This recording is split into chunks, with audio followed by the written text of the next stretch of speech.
লবণ দিয়ে ভাত খেয়েছে। তো এইভাবে রোজ লবণ দিয়ে ভাত খায় না, উনিও কোনো কাজ করতে পারে না। আর এই যে এই বোনটাকে তো দেখতেই পেলেন, রুটি দিয়ে দিল, একটু ভাত দিয়ে দিল, ওইটা নিয়ে এসে বাড়িতে বাচ্চারাকে খাওয়ায়। দেখতে পাচ্ছেন ওনার 2 মেয়ে হ্যান্ডিক্যাপ, আর উনি নিজেও হ্যান্ডিক্যাপ হয়ে গেছে, আর একটা পরিবারে 3-3টে হ্যান্ডিক্যাপ। তো বাবু, তোমার নাম? অজিফা খাতুন। রজিবা খাতুন। স্কুল যাও? খুব ভালো। বোন, তোমার নাম? আসমান খাতুন। আসমাল খাতুন। এই পায়ের সমস্যা কি জন্ম থেকেই?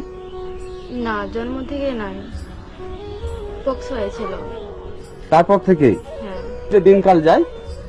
এর কেউ নাই খাটা। আচ্ছা।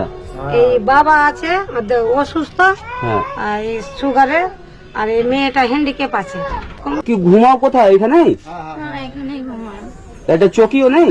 না, মাটিতে নিচে। তো মাটিতে ঘুমাচ্ছ, তো যদি কোনো পোকা সাপ বিচ্ছু